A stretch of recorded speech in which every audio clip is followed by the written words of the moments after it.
Paz, Senhor, meu irmão, minha irmã, você está agora assistindo o podcast EBD em Síntese, podcast que é gravado e produzido pelo DENEC, Departamento de Ensino Cristão da IADERN, Igreja Evangélica Assembleia de Deus no estado do Rio Grande do Norte. Meu nome é Reinaldo e eu estou aqui com o professor Vitor. Paz, Senhor, professor.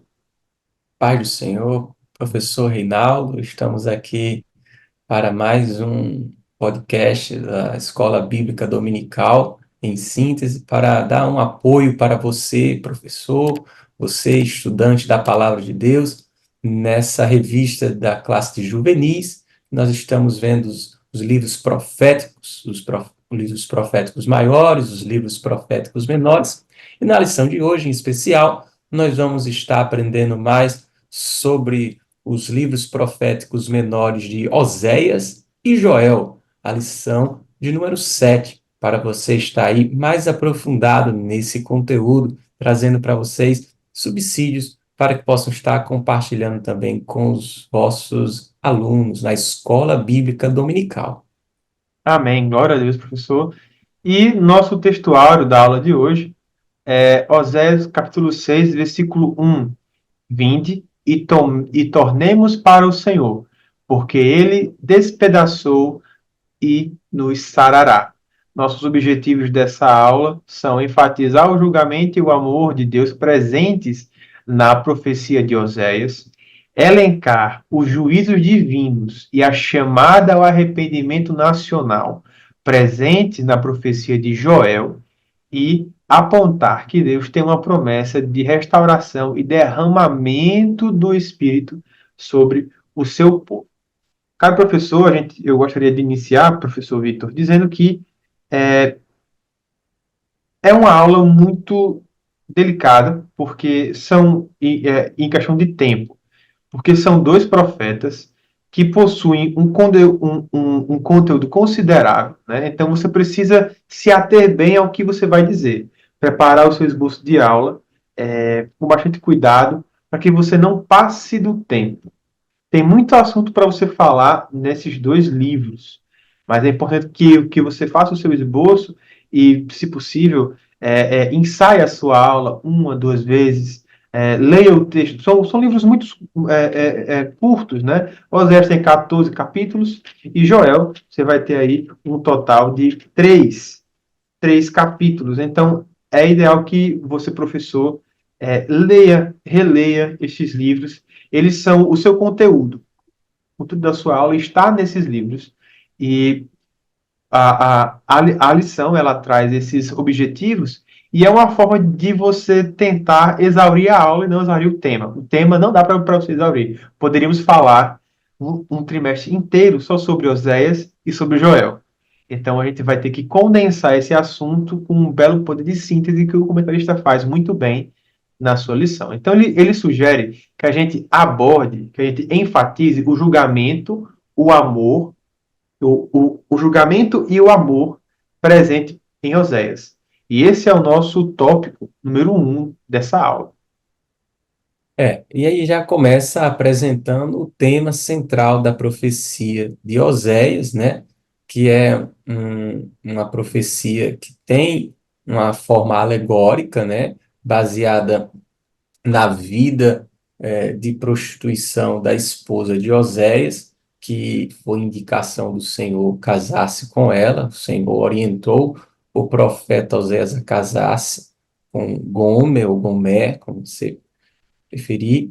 E, esse casamento, ele faz uma alusão, né? Ele ilustra bem como estava a fidelidade, ou melhor dizendo, a infidelidade da nação, né, de Israel, o Reino do Norte, principalmente, e que estavam diante ali de um momento totalmente contrário à vontade de Deus, com cultos pagãos, né, adoração a Baal, e o Senhor Deus, através do seu profeta Oséias, esclarece, mostra como é que está a situação, fala bastante de conhecimento, melhor dizendo, falta de conhecimento. O próprio texto da leitura bíblica em classe, destaca isso. O versículo 3 do capítulo 6, né, que é muito citado no nosso meio: conheçamos e prossigamos em conhecer o Senhor. É uma afirmação no contexto da profecia que o Israel estaria dizendo isso diante do que estava acontecendo, mas a resposta de Deus é: essas palavras são da boca para fora, né? Vocês estão dizendo isso, mas não é a verdade. E que ele chega a falar a expressão, né? Você está ali de manhã, começa declarando essas coisas, mas no fim da tarde já está com outro pensamento. É alguém que um dia até vai à igreja, mas no mesmo dia de madrugada está numa festa. É É, mais ou menos isso aí para a gente aplicar para a nossa realidade. Então, é algo que você deve destacar, né, de forma prática, trazer isso para a realidade do seu aluno, de que este comportamento de Israel de infidelidade a Deus foi a tratativa que Deus deu foi justamente a punição, né? E aí ele cita os filhos de Gomer, né, como nomes que faziam uma relação com o que é que seria feito. Eu gosto de destacar o primeiro filho, Jezreel. O significado é Deus semeará. Ora, alguém pode entender, e não está equivocado, completamente equivocado, se entender assim, que aquela punição era como uma colheita dos seus maus hábitos, né? Deus estava punindo, era uma resposta de Deus, uma reação de Deus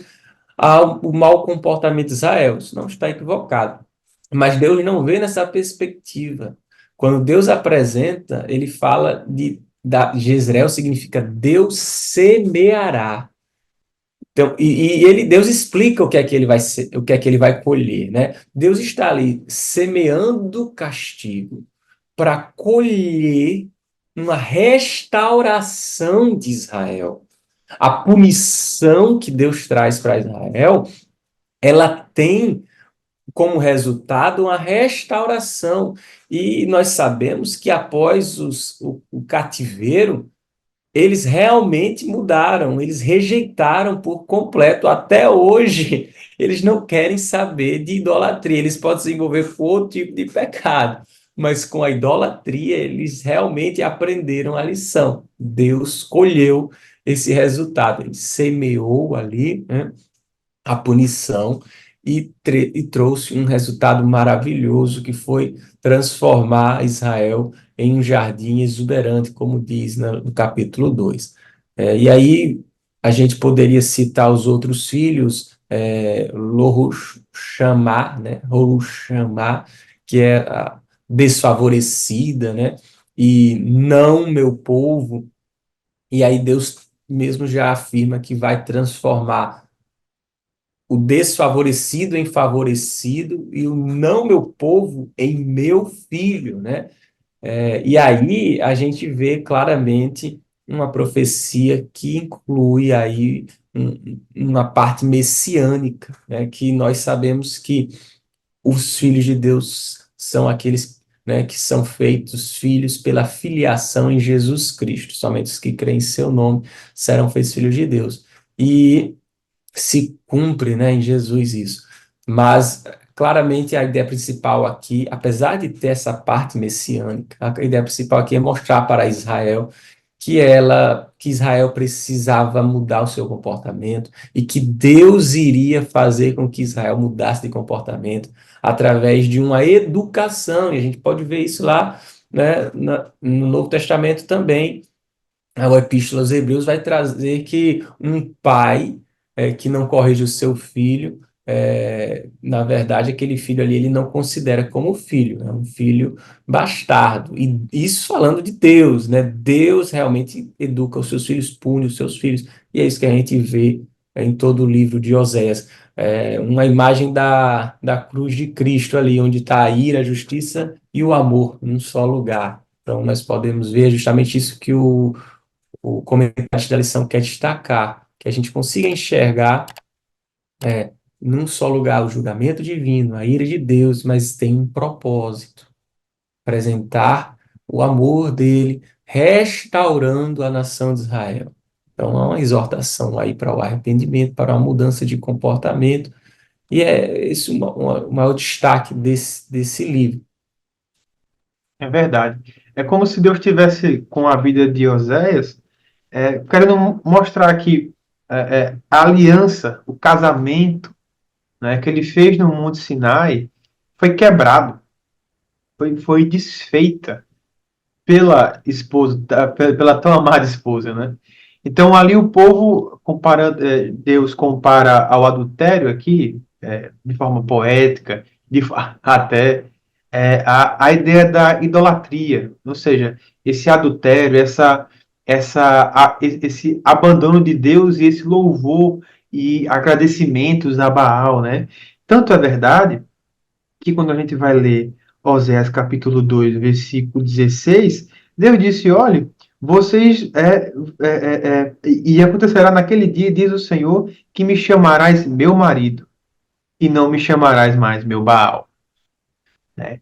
Então, essa mistura de um Deus santo, poderoso, e um Deus cananeu ali, terrível, medonho, estranho, né? E veja que Deus não só ele perdoa o seu povo, né? O livro de Osés, ele traz uma mensagem de que nós deixamos a Deus, nós quebramos a aliança com o Senhor, nós quebramos nosso pacto com Ele, nós adulteramos espiritualmente falando, nós somos uma nação adúltera, uma nação que mistura o altar do Senhor com postes e imagens a Baal. Daniel capítulo 1, versículo 1, vai dizer que quando Judá cai, né? Isso mais para frente dessa história aqui, obviamente, mas as imagens que eram colocadas ali no templo de Instar, na casa do Deus de Nabucodonosor, ficavam ali e os utensílios da casa do Senhor foram levados para lá e colocados no mesmo lugar que ficavam aquelas coisas terríveis, aqueles deuses terríveis, aqueles deuses animalescos, não é? Então, meus irmãos, a gente às vezes corre o perigo, aqui uma aplicação prática, que você pode passar para os seus alunos, é de colocar Deus na mesma prateleira de Baal. A gente olha para os dois e diz, olha, Jesus fala sobre perdão, Jesus fala sobre amor, Buda também fala sobre amor, sobre perdão. A gente corre esse risco de adulterar. Quando a gente começa a misturar esse ecumenismo perigoso, com essa coisa da New Age, né, da nova era, essa coisa muito zen, um evangelho muito neutro, sabe? A gente corre o risco, meus irmãos, até de na aula da EBD cometer um adultério espiritual, se você na aula da sua EBD não ensina Bíblia, ensina moralidade. Se você na aula da sua EBD ensina filosofia e não ensina a palavra do Senhor. Aqui, no mesmo lugar onde eles estavam ali para adorar a Deus, eles faziam louvor, adoração e no final diziam louvado seja Baal. Então, perdeu-se ali, houve uma satisfação semântica do que era Deus. Agora, Deus não significava Deus, o Deus Jeová, agora era o Deus Baal. E Deus não apenas perdoa a sua esposa adúltera, mas ele também restaura, né? Ou seja, ela, quando Oséias busca a sua esposa, ele não só perdoa ela, mas ele também restaura. Ele paga as dívidas que ela tinha com seu amante. Ela, ali tudo que ela devia foi cancelado, foi pago, já foi. Isso é uma vergonha para o marido. E o que nós vemos aqui, meus irmãos, se não o vitupério de Cristo, não é? A gente está vendo aqui o quê? Que, olha, Deus está dizendo, um dia haverá restauração, eu vou renovar a aliança. Deus tinha duas opções, terminar a aliança, olhá-la e abandoná-la, mas ele fala, não, eu escolhi a opção 2, que é renovar a minha aliança. E qual é a razão disso? É o amor e a compaixão e a fidelidade, não do homem, mas de Deus. Aqui em Oséias capítulo 2, versículo 19. E desposar-te-ei comigo para sempre. desposar-te comigo em justiça e em juízo, e em benignidade e em misericórdia. E desposar-te comigo em fidelidade, não infidelidade. O apóstolo Paulo diz que aquele que pratica a prostituição, ele leva a prostituição para o leito, mas aqui não, ele fala o seguinte, que vou desposar-te comigo em fidelidade, e assim conhecerás o Senhor. Então, aqui é uma imagem clara de que haverá a restauração e tem esperança no futuro. A esperança no futuro é no rei messiânico, é a bênção de Deus, é o próprio Jesus. Ainda tratando sobre isso, sobre Oséias, no capítulo 2 versículo 8 a gente vai ver que Deus apresenta ali que eles haviam até confundido a origem das coisas, né? Deus fala, olha, vocês não estão sabendo que sou eu que dou o trigo, o vinho, o óleo, eu que estou Exatamente. multiplicando a prata e o ouro, que vocês estão utilizando para Baal. Tudo isso que vocês têm, toda essa prosperidade, é, eu que tenho lhes dado, e vocês não só não reconhecem que é Baal que lhe dá, né? Eles atribuem a sua prosperidade a Baal, como também dedicam aquilo que Deus estava lhes dando para Baal. Havia aqui uma confusão de que eles estavam considerando Baal como se fosse o verdadeiro Deus. Eles não tinham a ideia de que haviam ali dois deuses. Eles haviam simplesmente desconsiderado quem realmente é Deus. Eles estavam usando outro nome, é evidente, mas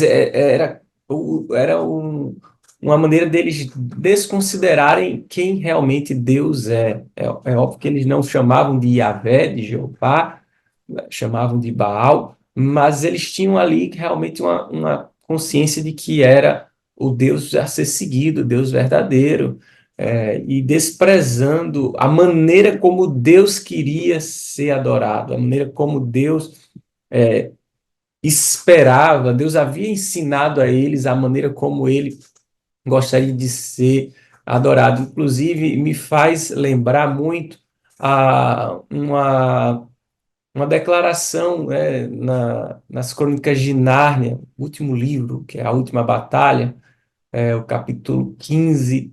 Lewis vai descrever uma história, né, que são palavras de Aslan, né, Aslan dizendo que alguém se aproxima, né, Aslan, o leão que, que morre em favor do perdido, né, apenas para quem está descontextualizado, mas Aslan chega a dizer que aqueles que oferecem qualquer tipo de oferta, né, qualquer dedicação, qualquer oração para ele, mas com a intenção vil, né, uma oferta vil, na verdade não está oferecendo para ele. Não importa se acertar o nome.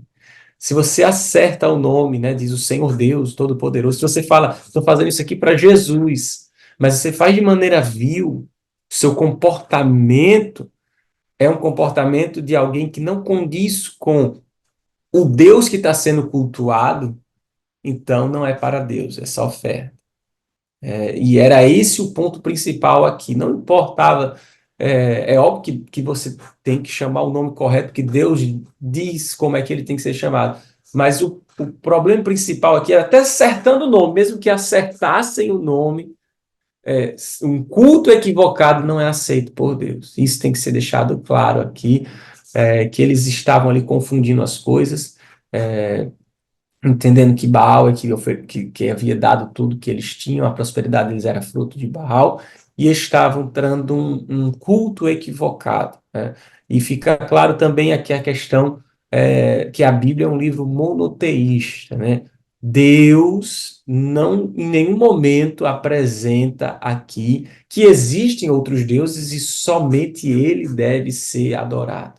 Deus está deixando claro que ele é o único Deus que existe. Não é apenas o único Deus que merece ser adorado. Ele é o único Deus que existe. Algo que O, precisamos o, deixar claro. o apóstolo Paulo, quando escreve aos Romanos, capítulo 8, ele vai dizer que aquele que sonda os corações conhece a intenção do Espírito, porque o Espírito intercede pelos santos de acordo com a vontade de Deus. Deus, ele sonda o coração, ele conhece a intenção, né? Se o Espírito de Deus está ali, logo a intenção do coração é realmente adorar a Deus, estar ali na presença de Deus. É interessante porque, assim, o nome Deus, independente do país que você está, ele vai mudar. É God, é Deus, é Deus, né? Você vai ter várias formas de você falar a palavra Deus, mas a intenção com que eu falo, aí entra o que você falou, professor. Mesmo que eu acerte o nome, mesmo que eu diga o nome de verdade, eu posso errar se meu coração estiver totalmente distante de Deus. E isso faz sentido porque aquele que tem uma intenção de adorar a Deus, aquele que sonda realmente os corações e conhece o nosso coração, ele sabe lá no fundo se você está na casa de Deus realmente ali buscando estar com Deus ou se é uma coisa fajuta, uma coisa fingida, forçada. A parábola dos dois irmãos, por exemplo, né? Havia um irmão que disse: pode deixar que eu vou estar trabalhando. E não foi. Enquanto o outro que disse que não ia, mas se arrepende. Então Deus às vezes ele prefere um coração, uma pessoa um pouco bruta, um pouco resistente, mas aquela pessoa que lá no fundo sabe que precisa de Deus, sabe que precisa se humilhar e se converter, enquanto outros não, que era um filho que dizia que ia, um filho que dizia que estaria lá, mas que não foi. Às vezes eu gostei do que você falou, professor. Às vezes a gente acerta o nome. Às vezes a gente acerta o que tem que dizer. Às vezes a gente está com uma teologia na ponta da língua, mas o coração tão distante. Isso para tudo, né? Às vezes, isso pronto, na área da música. A gente toca muito bem, a gente canta muito bem, a gente ensaia, se prepara, mas o que Deus precisa é um coração inclinado a Ele, um coração que realmente busque a Ele como uma esposa amada, não uma esposa infiel, né? Não, então, a gente vê que a mensagem geral do livro de Oséias, ela se enquadra nesse sentido, não é, professor? De uma, um povo distante de Deus, um povo que rejeita Deus, repetidas vezes, mas que também fala de uma bênção abundante, de um amor tão abundante que paga as minhas dívidas e me perdoa. E aqui a gente vê a e veja, ele paga as minhas dívidas, ele me perdoa e me conduz a um caminho de santidade. O que é isso senão a justificação, a regeneração e a santificação? Temos aqui uma imagem pré-evangélica, né? Vamos dizer assim. E nós podemos já falar, e aqui é bom, professor, que você, tocando nesse ponto do tema central do livro de Oséias, a gente também entre na questão do livro de Joel, não é? Então, você veja que o comentarista ele faz essa transição de forma muito sutil e muito suave. Veja, assim como o casamento de Oséias prefigura o relacionamento infiel do povo para com Deus, Joel utiliza os fenômenos da natureza, a saber, a assustadora praga da locusta. Então, veja, a gente tem aqui uma passagem de marcha para o outro livro de forma sensível. Você pode falar aqui, com certeza, da linguagem de Deus. Né? Como é que Deus fala ao seu povo? Deus fala ao seu povo de muitas formas. Né? Inclusive na vida dos profetas. E isso foi um exemplo. Não é? Então, é uma forma que Deus fala, que quem é sábio entende. É uma forma que Deus fala que só aqueles que buscam a palavra de Deus, que buscam entender mais da palavra de Deus, conseguem acessar. Não é algo que, às vezes, professor Victor, eu conversando com algumas pessoas inteligentes, pessoas que têm, mas eles não conseguem entender a Bíblia, porque quando chegam numa situação dessa, eles não conseguem entender como tirar de um adultério uma situação boa. Como tirar de um adultério mensagens de restauração para um povo todo, não é? E aqui a gente vê na Bíblia essa situação. No livro de Joel, a gente vai mudar um pouco o teor, porque no livro de Oséias, a gente consegue dizer exatamente qual o período que ele se encontrava, consegue dizer qual é o rei a quem ele era vinculado, a quem aquelas mensagens iam ser ditas, que é Jeroboão II. Mas no livro de Joel, não. A gente não consegue fazer isso, porque não há uma data específica no texto bíblico, não há. De forma que a gente consegue presumir que é uma mensagem que se aplica de forma mais geral, mas que também traz também uma ideia de juízo de Deus, assim como também havia um juízo de Deus em Oséias, mas aqui com outras figuras, com outras imagens que trazem outro caráter, né? Outras nuances do caráter de Deus. Isso. É importante destacar nessa transição de um livro para outro que Deus é didático, né? Ele utiliza-se de recursos para nos ensinar. É o Deus que se revela, né? O Deus que faz questão de. Exatamente. Eu vou ensinar para você quem sou eu, do jeito que você vai entender. Exatamente. E é inclusive o final do livro de Osés justamente dizendo isso. É um Deus que se revela. E a ideia principal aqui é ensinar o povo, né? Tanto no livro de Osés como no livro de Joel. E a gente fazer esse paralelo aqui é um Deus que está preocupado no aprendizado do seu povo, não, não apenas em puni-lo. É evidente que Deus sempre deixa claro que a punição existe, né? Existe um preço a ser pago pelo pecado. Nós somos libertos dessa punição porque foi pago por Jesus Cristo. Não deixou de ser pago. Sempre há um preço a ser pago pelo pecado.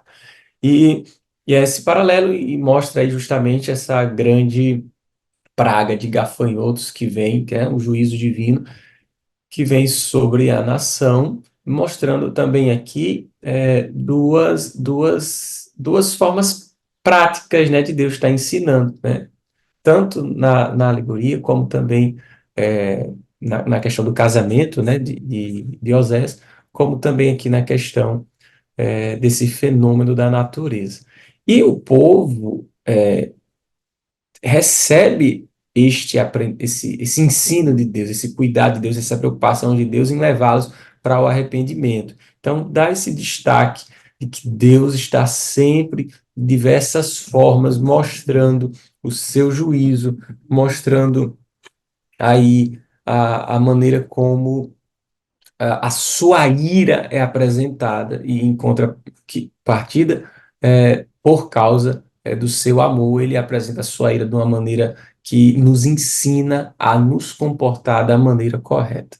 Então, a ira é apresentada de uma forma que nos está nos moldando para desenvolvermos a maneira prática de ser. Lembrando que as Escrituras é justamente um livro prático, não tem ali um objetivo científico, você pode até estudá-lo dessa forma, mas é sempre com o objetivo de trazer ensinamento prático, resultado prático, para que nós possamos ter uma vida correta. É um livro que nos ensina a maneira correta de se viver, revela a Deus, né?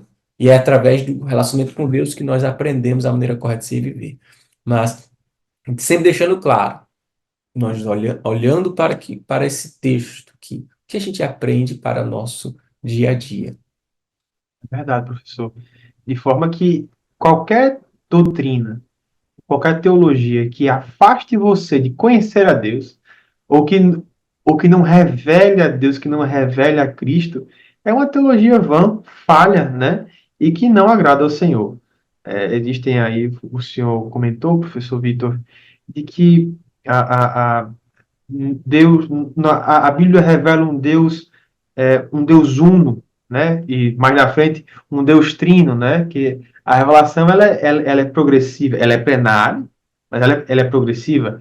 A gente conhece o mistério da Trindade quando a gente observa a Bíblia com suas referências, né? E ela com e quem é sábio entende isso, né? Você tem Deus trino na criação, você tem o Deus trino lá em Abraão, mas veja, ele é um. Ele é o Deus Todo-Poderoso, não é? E é um mistério que só na eternidade a gente vai conseguir compreender na sua plenitude, mas de certo que é uma doutrina. Mas, professor, veja, tem igrejas aí, tem pessoas, eu recentemente vi alguns debates, pessoas que dizem que Deus tem esposa e usam para se basear no texto de Oséias. Eu acho um absurdo, porque é justamente o contrário. Veja, aqui é uma alegoria, né? Mais para trás, no tempo do rei Asa, você tem, por exemplo, é, é, a deusa Azerá. Eles botavam os postes dessa, uma imagem terrível, a Bíblia fala, botavam dentro do templo, não é? E veja, tem pessoas que acham que isso justifica você dizer que Deus te esposa. É o contrário. Deus tem ojeriza esse tipo de coisa, não é? Eu não sei o que, sinceramente, professor, o que vem da cabeça de uma pessoa nessa hora, quando Deus está dizendo, eu não concordo com isso, eu sou contrário a isso, eu vou destruir isso. O Reasa faz uma reforma lá em Judá, e mesmo assim pessoas ainda insistem nessa interpretação medonha e antibíblica, anti-histórica, e por que não dizer até, professor, anticientífica, porque se eu tenho um livro altamente comprovado, fidedigno, que é a Bíblia, né, e eu vou de encontro ao que ele diz, a um sentimento nacional de reavivamento, aí é brincadeira, né? A gente, a gente pensa que o crente só pode ser bobo. Mas o livro de Joel, ele se divide então ali em três partes. Capítulo um ele fala da praga de gafanhotos e o chamado ao arrependimento. No capítulo 2 ele fala do dia do Senhor e a restauração prometida. E no capítulo 3 ele fala do juízo sobre as nações e a restauração de Sião. Então, no capítulo 1, ele descreve uma praga de gafanhotos que devastou a terra de Judá, simbolizando o juízo de Deus sobre o pecado do povo. E ele, além de falar isso, ele vai nos chamar ao arrependimento, à humilhação. Ou seja, temos que nos lamentar diante desta devastação. Interessante, professor Vitor, que ele nos fala é, que não rasguem, no capítulo 2 parte A, na verdade. Ele vai dizer o seguinte, lá no capítulo 2 versículo 13, né, que não entreguem os seus corações, não as suas roupas. Os judeus eles tinham um costume de quando entrava em grande lamentação, rasgar as roupas. Eles dizem, não façam isso, vocês entreguem os seus corações, rasgai o vosso coração, e não as vossas vestes, e convertei-vos ao Senhor, vosso Deus, porque Ele é misericordioso e compassivo, e tardio em irar-se, e grande beneficência, e se arrepende do mal. Então, meus irmãos, aqui nós temos a imagem da vontade destrutiva de Deus sobre o pecado. Deus ele abomina o pecado. E onde há pecado, Deus não pode habitar, porque ele rejeita as pessoas que praticam o pecado e também os ambientes em que há pecado. Deus não habita nesses lugares. Então, o dia do Senhor é terrível. Já no capítulo 2 aqui, tá? E quem pode suportá-lo? Veja, a justiça de Deus ela é tão poderosa, tão potente, tão imperiosa, que quem é que pode suportá-la? Ninguém pode. Por isso, aqui eu chamo as palavras do profeta Jeremias na Lamentação, põe a boca no pó. Talvez ainda haja esperança para vós.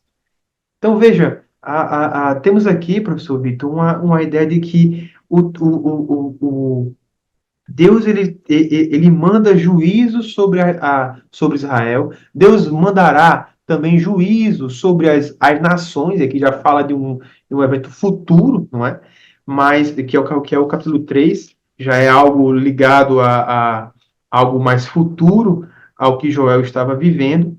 Mas veja que sempre o juízo de Deus é terrivelmente difícil de suportar. Por isso que é necessário um arrependimento genuíno.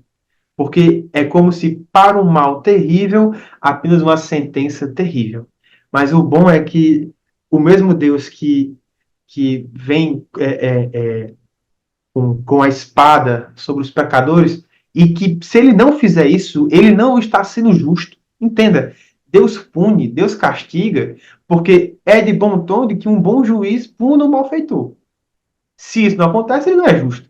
Mas a ideia é que ele pune o malfeitor, ele pune a nação que se desvia da vontade de Deus, até porque às vezes Deus entrega as próprias paixões, como diz lá em Romanos capítulo 1, e isso é a pessoa mesmo se destrói, mas Deus, todas as vezes, ele oferece um escape, ele oferece uma saída.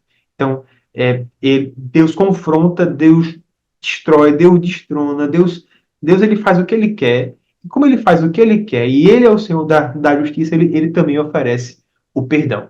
Porque o perdão também é a maior forma de justiça que nós podemos encontrar. Hoje, quando você lê o Código Penal, por exemplo, existe o perdão judicial, que acontece quando a pena já não faz mais sentido para aquela pessoa. Por exemplo, um pai que, sem querer, passa com o carro, às vezes a gente tem muito essa tragédia, né? Uma criança pequena que está aprendendo a andar, vai para trás de um carro e, infelizmente, acontece ali uma fatalidade. Né? O pai vai dar ré no carro, vai sair, enfim. Terrível, lastimável. E a pena, uma condenação para esse pai é tão terrível que o perdão é a melhor opção. O juízo de Deus é tão forte e tão poderoso. E se o arrependimento for genuíno e a pessoa aceita Jesus como seu único e Salvador, e ela se arrepende do seu pecado, se arrepende dos seus maus caminhos, é como se ele fala: Este juízo de viver longe de mim é tão terrível que eu lhe perdoo, meu filho. E aí nós temos a obra redentora de Cristo, expressa também no livro de Joel. Porque é o futuro dia do Senhor, não aquele dia do Senhor de julgamento, mas o dia do Senhor em que Deus confortará, Deus confrontará o mal entre todas as nações, da renovação de toda a criação, do Espírito de Deus preenchendo todo o seu povo. Então, Deus ele aplica o juízo, Deus ele é a própria norma, as pessoas que pecam vão contra o próprio Deus, mas ele pune aqueles que não se arrependem, mas aqueles que se arrependem, aqueles que de bom grado dão o seu coração a Deus. Então, o dia do Senhor está perto, né? E aí nós temos no vale, é interessante, o capítulo 14 do versículo 3, o versículo 14 do capítulo 3. Multidões, multidões no vale da decisão, porque o dia do Senhor está perto, no vale da decisão. O sol e a lua se enegrecerão, e as estrelas retirarão o seu esplendor. E o Senhor bramará de Sião e dará a sua voz de Jerusalém, e os céus da terra tremerão. Mas o Senhor será o refúgio do seu povo e a fortaleza dos filhos de Israel. E vós sabereis que eu sou o Senhor, vosso Deus, que habito em Sião, o monte da minha santidade. Em Jerusalém será santidade. O monte da minha santidade, e Jerusalém será santidade. Estranhos não passarão mais por ela. Então, aqui é a ideia da restauração de Israel. É a ideia de que o povo de Deus agora será restaurado. E essa promessa se aplica a nós também. Porque esses dias de renovação, um novo Éden, por assim dizer, ele também é uma mensagem de esperança para os nossos dias de hoje. Exatamente, uma mensagem para os nossos dias, a respeito do final já da lição, e o final do texto de Joel, essa promessa de restauração, é, essa promessa aí de derramamento do Espírito Santo, que vem para os nossos dias, se cumpre ali no dia de Pentecostes, conforme reconheceu o apóstolo Pedro, e a gente vê justamente esse anúncio que se perdura aos nossos dias, né?